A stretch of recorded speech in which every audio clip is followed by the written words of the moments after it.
Things like this don't happen in the afternoon. 3 times a week or 2 times a day. Well, I was just sitting there eating alone, and I didn't expect a call from you.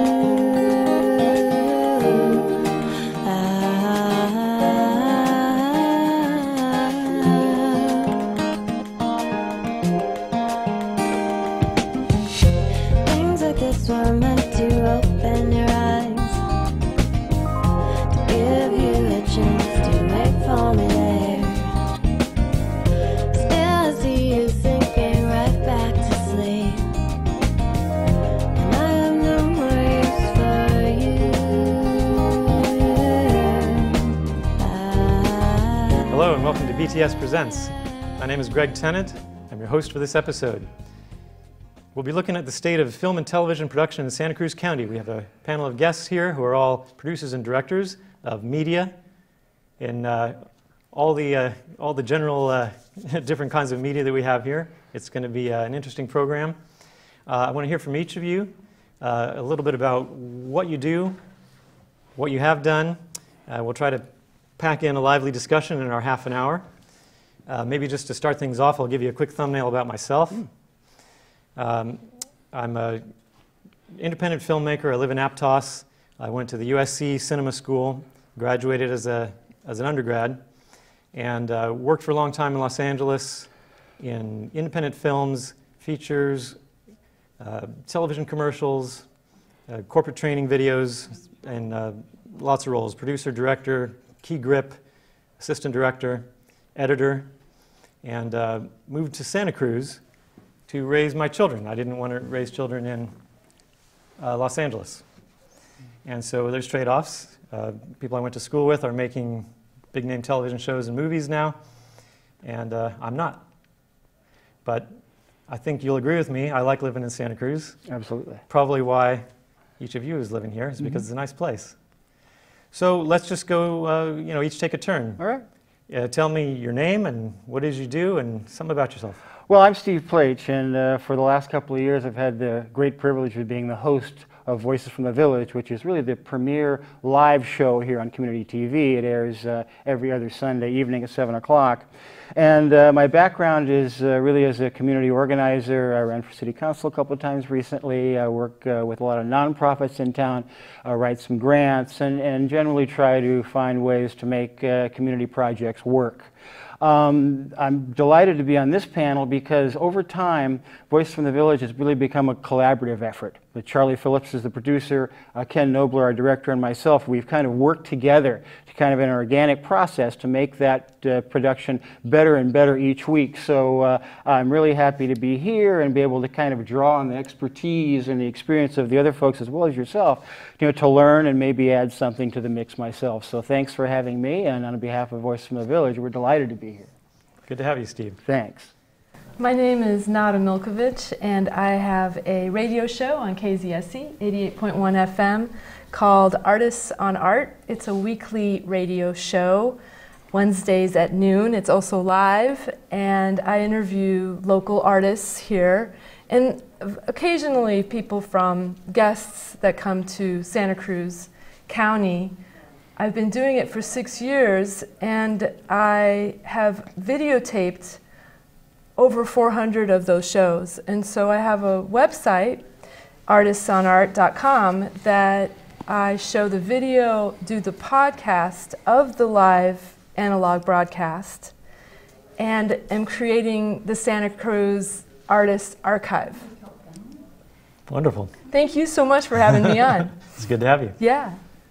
I'm Brent Adams. I produce for a company that I formed called Subcomandante Films.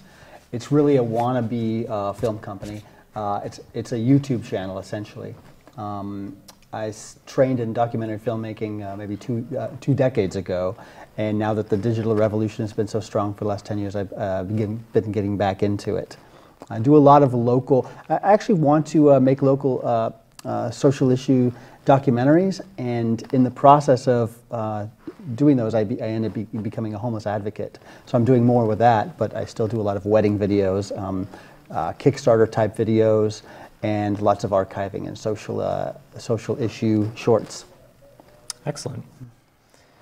And Oh, my name is Paula Pinsoneault, and I do a TV program on, well, I started off doing a TV program with seniors only, and I never did anything like this before. I started off here as a volunteer, and I wound up taking classes, and I decided I could be a producer. So I started calling and I mean all, the organizations that had anything to do with seniors. And I would invite the staff of that organization. And it just went on from there. I don't know what else to tell you. What else can I tell you? what's the show that you have now? Let's talk. And we talked. And that's it. And I still go on doing either Let's Talk or Let's Talk with Paula. You know, it's real simple.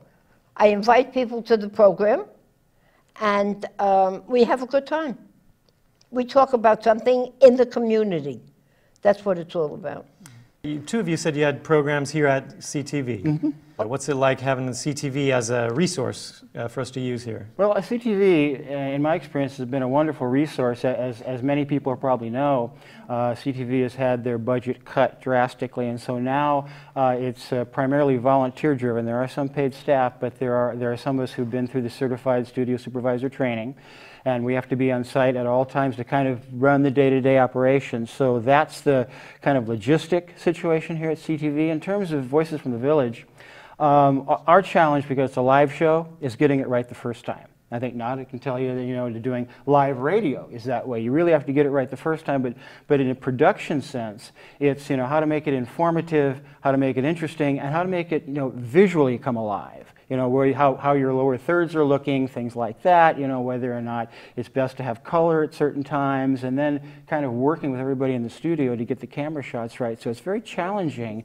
in real time when we're doing kind of the Voices from the Village. And Charlie's been doing it, bless his heart, for 18 years. I've been on with him for the last couple, and it's been a joy. But it's a great experience, but as I said earlier, it's an organic process. But we try to get it as best we can for that hour on Sunday night. We try to get the best product that we possibly can. And Paula, is your show live too, or do you record it and Oh, show no, it's live. I don't do any editing. I don't do any of that stuff. I do the program, it's live, I show it, end the story. And then they repeat it after time. That's fine with me. And how do you guys find the support community? I mean, how do you feel like CTV is a community resource? I mean, It's a community resource. I go out and get them. And I have them come on the program and they talk. There you go. and Brent and Nato, what's your experience with Santa Cruz as a place to create media? I mean, do you need anything from the community, or do you just work alone and you have one or two helpers, or what's it like? I think that there is a strong community. There's a lot of filmmakers in Santa Cruz. There's a lot of artists in general in Santa Cruz, and video is becoming a really easy medium. And I know that the community TV of Santa Cruz has been an incredible hub over the many years that it's been in existence, with bringing together filmmakers and training new filmmakers. I would like to see some of the past events that we've had that have really kind of solidified our community. I remember once we had, they had a call out for the filmmakers. This goes around when we have the Santa Cruz Film Festival. And we had a make your video in 24 hours, start with, you know, just getting your team together, kind of like tech raising, but film raising. And you had 6 minutes, and it had to have a banana peel, somebody tripping, or, you know, there was certain elements that had to be in, that everyone had to somehow incorporate into the movie. And then they showed them all and had a little, you know, choosing of which ones were the best. And I think there's a lot of potential of really getting the community together, and we just need to do it. What's your take on it, Brent? The local film community? Yeah.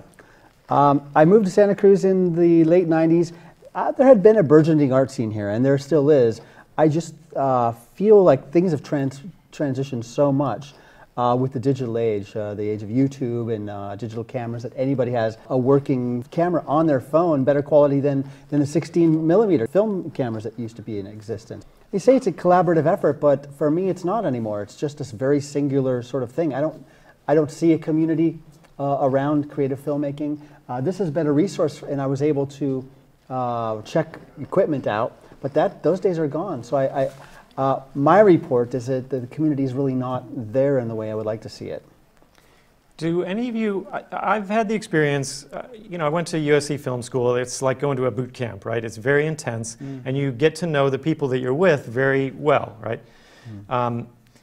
But maybe it's because we all wanted to be film directors.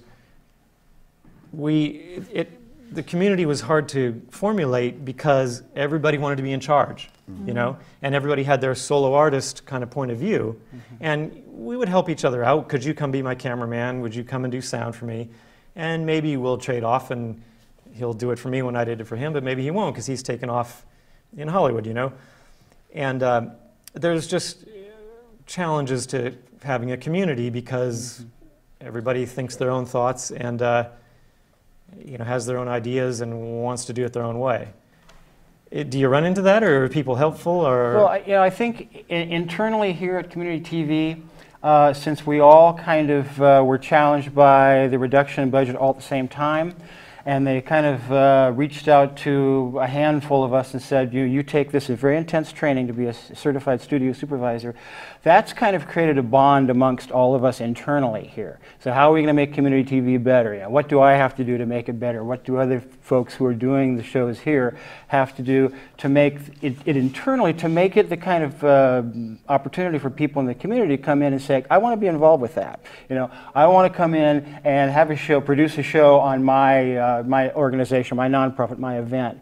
And so that's our responsibility really as people who are trying to create that resource in Santa Cruz to be able to kind of transfer that enthusiasm and that interest and that engagement out in the community. I think that it's there. I think that we'll be able to do that. As you know, this is channel 27, one of the 3 channels, and that's the public access channel. And we want it to be a true public access channel. People will have access to it.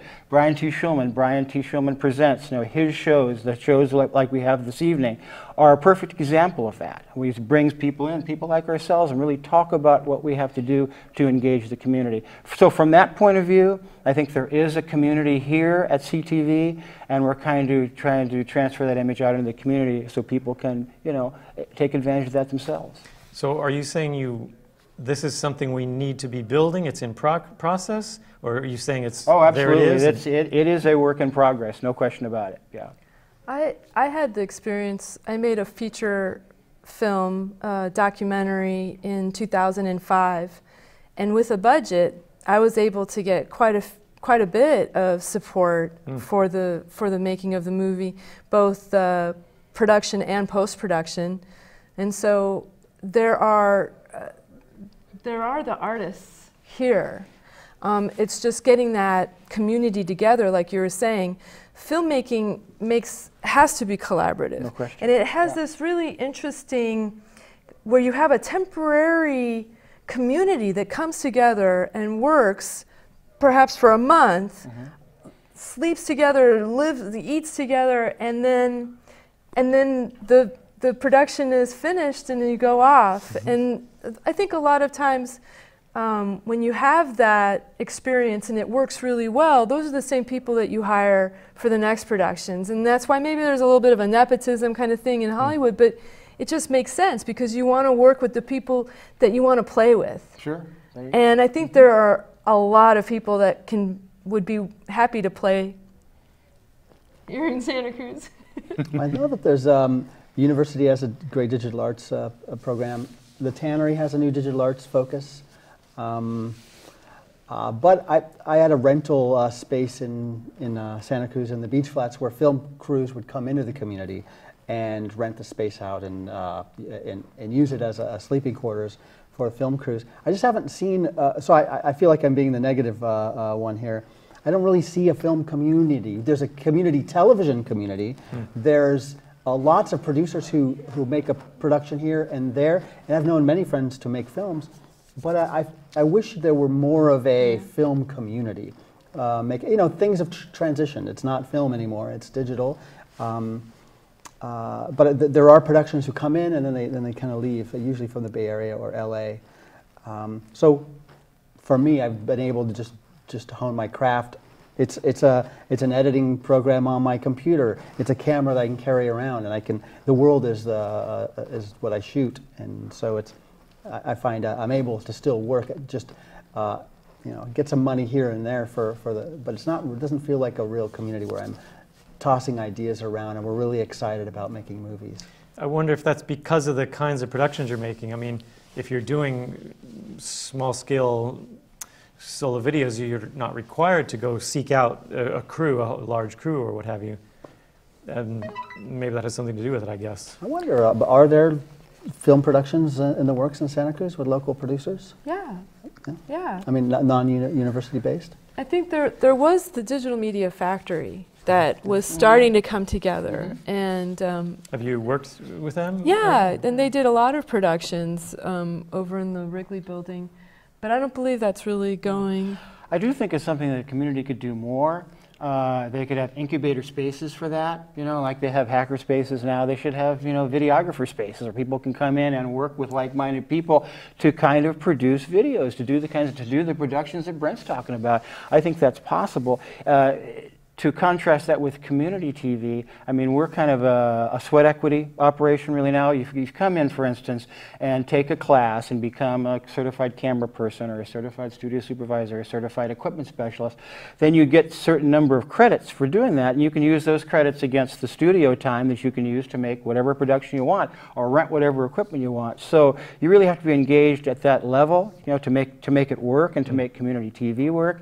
But that's not to say that there aren't a lot of people around town like Brent. Brent is an extremely talented videographer, and there are people like Brent around who are doing quality work, but how they are supported in the community and to what extent we can do more of that, that's something that I don't really know right now. And Paula, do you do a show every month? Is it regularly scheduled? So do you have a regular crew that you always work with, or do you need to pull people each time? Well, I've been very fortunate as far as the crew is concerned. They always show up. And so usually the same people over and over again. And that's because I yell at them. And did it take you a long time to build up that crew? I mean, no, it took me 10 minutes. I'm serious. I'm not kidding. Yeah. But where did you find them in order to? I found them right here.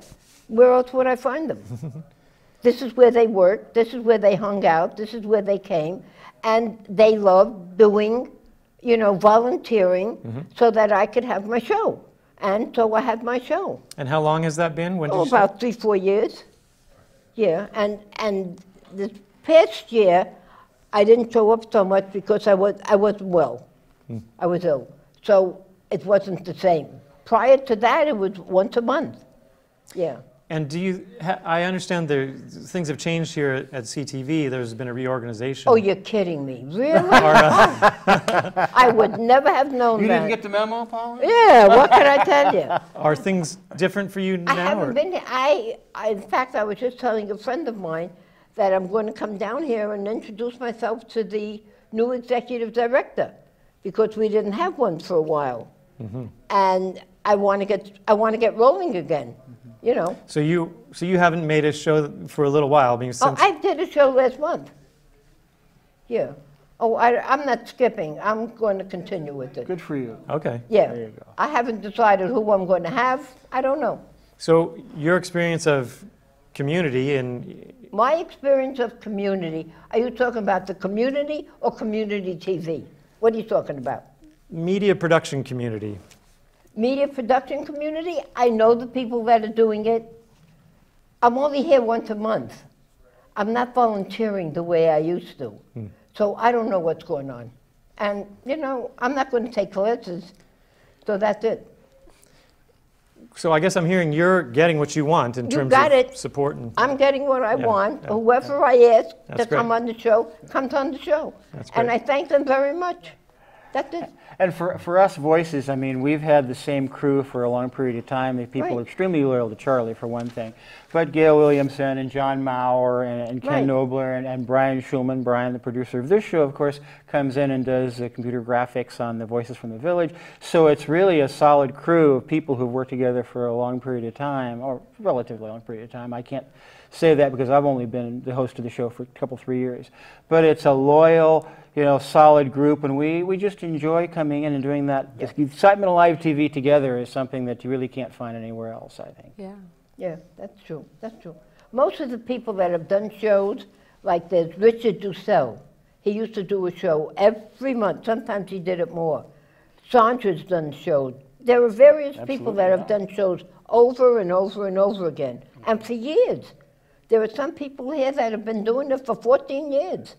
Wow. So the studio has got to get back to what it used to be. And at that time, there was a membership. There's no longer a membership in the organization. I don't know what they're going to do with that.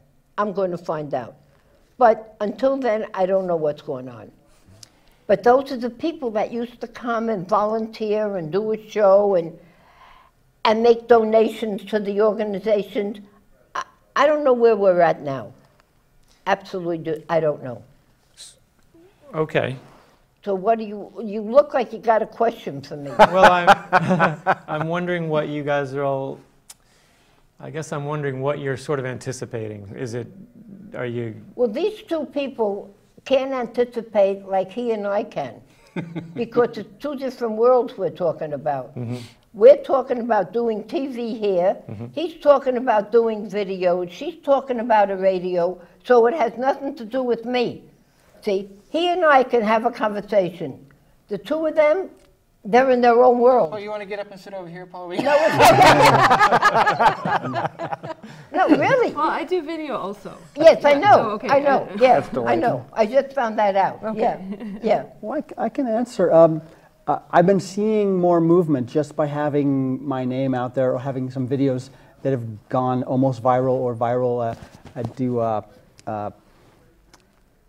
do homeless advocacy, so I've done videos to share that, and those have gotten press. Then I happened to see some quote-unquote police violence with homeless people, and that was a video that went outside of Santa Cruz. And so then the local press covered those. And then I was able to get some people asking me to do Kickstarter videos and wedding videos. And now I'm being hired to do just general, I think, documentation videos. So it's interesting to not have to go out and get the work. Just every few weeks or a few months, I get a phone call. Brent, for a couple $100, you want to videotape this thing. Some of them are very involved. For instance, wedding videos take a lot of energy, but I'm just really hoping to just keep that going so I can keep on working. I'm distracted by multiple cues from the studio that we have 2 minutes left, and we keep having 2 minutes left. So I'm trying to think of what to say in 2 minutes. And, It's like Groundhog Day or comes something. to a It just had to close. come back. It just keeps replaying that 2 minutes over and over again. What I'd like to know from each of you, and maybe it's for the next episode, is what do you do as a day job? Or are you making a living in media? Or do you need to do something else to support your habit as an artist? Mm-hmm.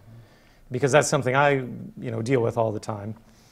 And I'm curious to know how each of you handles your grocery bills and your rent and so forth, and your gas in your car. Well, for myself, I'm a community organizer, but I've also been fortunate enough to be a successful grant writer for some local nonprofits. So I can make as much money as I need to be able to sustain myself so that I can get out and organize in the community in the same way that Brent does a tremendous amount of organizing himself in the community. But there is much to do in the community in terms of trying to get people to accept new programs and find new things that are better for the community. Let me stop you there. Okay. Because this is going to need to be the subject for the next episode. Oh, good. What I'm hearing is the state of media creation in Santa Cruz is pretty good. And lots of us are finding plenty of things to do. which is great. So I want to thank you for tuning in to BTS Presents, and we'll see you again next time. So How long are we going to sit here and look at the screen? I think it's for, I think there's 2 minutes worth of credits. Yeah, they're going to roll over us, just chit-chat. Let's stand up and stretch, and I expect I didn't expect a call from you.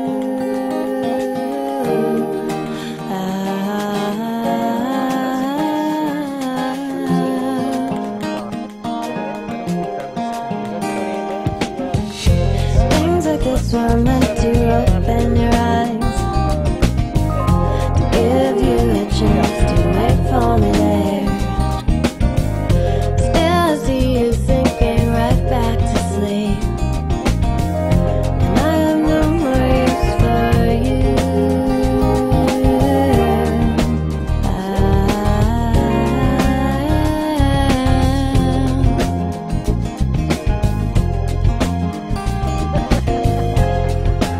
If you go, if you go,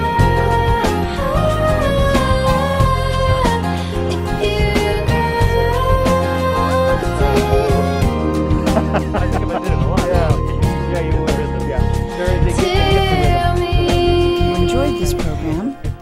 You can support community television with a generous contribution. Send your tax-deductible donation to CTV, 816 Pacific Avenue, Santa Cruz, California, 95060. You can also support CTV by giving a donation online at www.communitytv.org.